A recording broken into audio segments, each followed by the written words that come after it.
अस्सलाम वालेकुम, welcome to another exciting episode of our view by Raza Tirmidhi.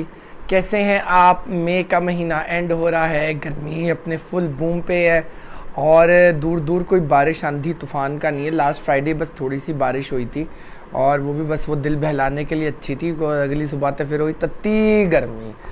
But ठीक है जी, कुदरत के मौसम है, हमें शुक्र करना चाहिए और इन्जॉय करना चाहिए।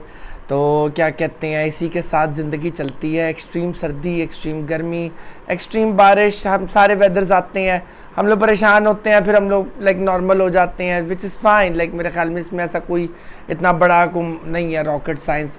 बस मैं हमेशा ये आप सबसे कहता हूँ कि हमेशा जब बहुत ज़्यादा गर्मी या बहुत ज़्यादा सर्दी या बहुत ज़्यादा बारिश हो, उन लोगों के लिए ज़रूर दुआ करें जिनके पास कोई भी सहूलत मुहैया नहीं है और वो परेशान होते हैं, कि अल्लाह उन पे ये रहमत की बारिश हो। So coming back to the episodes review, आज मैं रिव्यू कर रहा हूँ रद्द की एपिसोड 15, जो कि अभी थोड़ी देर पहले ऑन एयर हुई है। क्या कमाल एपिसोड है, धमाकेदार एपिसोड है। एपिसोड स्टार्ट होती है घर में रौले से कि जी उसने निकाह कर लिया और उसका मामू जो है वो बहुत धर्म भरम हो रहा है और वो अब समझ नहीं आ रही है, वो उसको चंडे भी मार रहा है। वो कह रहा है कि उसको वहाँ जाके मेरे रिश्ते की बात करनी और लेके आना है। तो वो कहता है तुमने सोचा भी कैसे? उसका बाप और माँ जो है सालार का, वो फेक एक्टिंग कर रहे हैं सारी, माँ ख़ास तौर पे, और बाप जो है वो अब किसी साजिश पे है।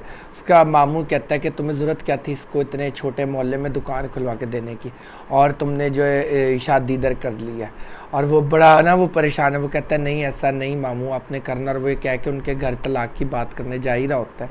दूसरी तरफ जो है ईमान जो है ऑफिस में, और उसका बाप जो है बड़ा परेशान है, फ़ोन पे रब्ता भी नहीं हो पा रहा ईमान के बाप का। तो वो सालार को कॉल्स कर रहा है, फिर उधर दुकान पे जाता है, पता करता है सालार किधर रहता है, क्योंकि इसके घर का भी नहीं किसी को पता।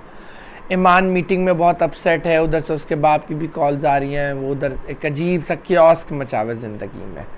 अब मैं इस क्वार्टर थोड़ा सा आगे तक करके भी मैं इस पे एक बात करूँगा कि लाइक इसमें किस तरह इन्होंने पोर्ट्रे किया और एक मकसद क्या था। अच्छा, दूसरी तरफ जो है ईमान जो है वो उधर अपनी मीटिंग में है और उसका बाप जो है परेशानी की हालत में सालार के घर निकल पड़ता है। वो एक किसी से एड्रेस लेकर रिक्शे पे वो सालार के घर पहुंचता है। वो देखता है आलीशान कोठी है और उसका शेरू भाई जो है वो उसको इज़्ज़त से अंदर लेकर जाता है। उधर रौला मच जाता है। नुमान एजाज जो मामू है वो आ जाता है और अच्छा खासा वो क्रेप करता है, बोलता है। वो कहता है कि जी ऐसा नहीं होगा और आपको 90 चाहिए थे, करोड़ ले लेते, और ये क्या आपने किया। और वो शर्मिंदा देख रहा होता है। वो कहता है मामू बस कर दें, आलम साहब को भी नहीं पता था मैंने निकाह किया, मैंने करके बताया, और ये पहला फ़ैसला जो मैंने अपनी मर्ज़ी से किया। तो इधर से वो बड़ा ज़्यादा अभी अकेला ही जंग लड़ रहा होता है, क्योंकि स्टार्ट में उसकी बहन सालार की उसके रूम में आती है और वो उसको कहती है कि आपने पीछे नहीं हटना और आपको जो है ना सच जो है ख़ुद सामने आता है। उस लड़की का बड़ा पॉजिटिव, हालांकि उसकी सौतेली बहन है बट बहुत पॉजिटिव दिखाया। नादिया अफगान बहुत अच्छी एक्टिंग कर रही है, जो कि राज की ओवर एक्टिंग कर रही है, लेकिन बहुत अच्छी एक्टिंग कर रही है। खैर एनीवेज अभी यही आगे चल रहा होता है। तो वो उसको कॉन्वर्सेशन होती है, वो कहते हैं हम ख़त्म करनी है शादी। तो सालार का बाप एक गेम खेलता है, वो कहता है नहीं भाई साहब आप पहले भी 20 साल पहले भी हरकत कर चुके और ऐसा नहीं होगा, और अब ऐसा हमने नहीं करने देना। और आलम साहब मैं माफ़ी मांगता और मैं चल के लेकर आता हूँ अपनी बहू को। और वो बड़ा हैरान होता है। वो कहता है ये क्या हो रहा है और ये क्यों मुसीबत चल रही है। उधर से नादिया अफगान उसको इशारे कर रही होती है, वो भी चुप होती है, उसको भी नहीं समझ आती उसका मियाँ क्या गेम कर रहा है। अब वो ना एक अजीब सा ज़्यादा टेंशन वाली चीज़ आई हुई है, क्योंकि वो उसके घर जाते हैं, वो देख कर आता है। वो कहते ईमान ऑफिस होती है तो सालार के वालिद और बहन, हाँ उसकी माँ कहती है तुम्हारी बहन का क्या होगा। वो कहती है अम्मी मैं भी सालार भाई के साथ हूँ, मैं तो खुद इंटरेस्टेड नहीं था और मेरी इजाज़त से उन्होंने ये स्टेप लिया। तो अब वो ना बहुत ज़्यादा नादिया अफगान हुई हुई कि ये हो क्या रहा है। अच्छा, अब ड्रामे का जो वो जुल्म वाला पार्ट या वो एक्सपोज होने वाला था ना, वो साइड पे हो गया। नुमान जाज कहता है फिर तुमने मरियम से मंगनी क्यों की। वो कहते हैं अम्मी इसका बेहतर आंसर दे देंगी।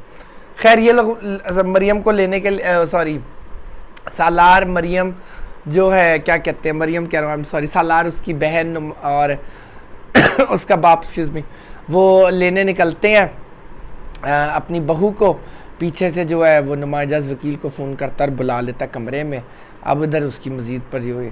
अब वहाँ जो है क्या कहते हैं, वो आते हैं उसके घर, ईमान के बैठते हैं, वो कहते हैं जी मैं भी आपको नहीं जानता, कहते मैं भी नहीं जानता था, बस यही है कि हमें सालार ने कभी नहीं आपके बारे में बताया। अब सालार बड़ा कच्चा हुआ है, ज़ाहिर है वो असल भी नहीं, सच भी नहीं बता सकता, उधर ईमान भी बड़ी परेशान है।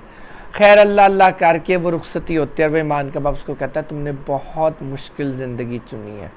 अब मैं आपको बताता हूँ उसने क्यों चुनी है, क्योंकि ये दिखने में कुछ है कुछ, और एक बाप के लिए बहुत बड़ी इनसिक्योरिटी होती है। उसके तो पता होता है ना कि चटनी से रोटी खानी है, बट यहाँ ऐसा नहीं है, यहाँ टोटल सीन डिफरेंट हो गया। अब उसके बाद ईमान और सालार जो है घर पहुंचते हैं, वो इतनी ज़बरदस्त ब्लैक प्राडो के अंदर उसकी बहन भाभी लेकर आती है। अब वो ईमान की तो आंखें खुली कि ये कहाँ गई हूँ मैं, और ख़ैर वो फिर कमरे में चले जाते हैं।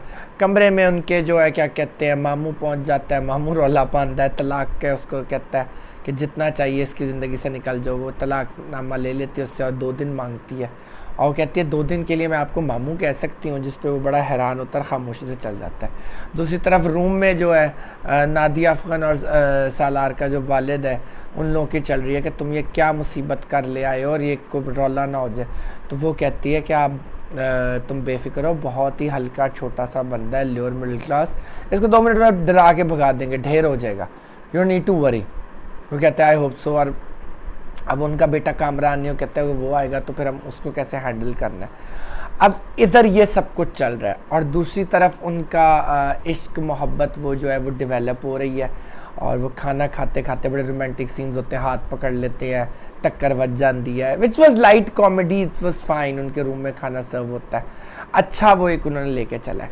खैर ओवरऑल एपिसोड जो थी मुझे बड़ी अच्छी लगी, उन्होंने ड्रैग नहीं कुछ किया, 2-3 चीज़ें थी, लेकिन ज़ाहिर है उन्होंने एपिसोड की स्टोरी को वो रखना है ना, वो ना हो कहीं अल्लाह आपका भला करे कि बस वो 13 एपिसोड्स में तो मुकाना नहीं, ये भी मैंने लगता है कोई 30 एपिसोड्स का ड्रामा है। अब 30 एपिसोड्स तक उनको बीच में एक इम्पॉर्टेंट सीन देना। अब जैसे दूसरी तरफ उसकी बहनें जो थी, वो बहनोई बड़ा नाराज़ होता है, फिर वो क्या कहते हैं उसकी जो अच्छा वाला बहनोई है जमील भाई नहीं, तो वो खैर उसकी बीवी उसको मनाती है और समझाती है कि ये नहीं, हमें भी नहीं पता ईमान ने ये किस तरह की और क्यों किया, बाबा की प्रेशर में आके उसने किया। अब वो अच्छे वाला जो बहनोई है वो भी ज़रा नाराज़ हो रहा है, उधर वो क्या कहते हैं सवेरा घर आई हुई है।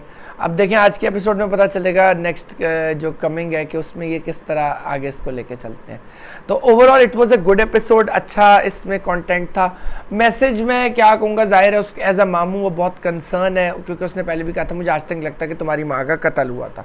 इनसिक्योरिटी है अपने भांजे को उसकी दौलत को लेकर, लेकिन उसको खुद ही नहीं पता कि एक्चुअली वो उसका भांजा लूट रहा है और किस तरह लूट रहा है, क्या क्या हो रहा है। सिर्फ नाम है उसके, he is not the owner, and उसको एक सर्वेंट से बदतर ट्रीट किया जा रहा है। लेट्स सी अब ये ड्रामा इसको किस तरह किस एंगल पे लेके जाएगा, but overall it's going good.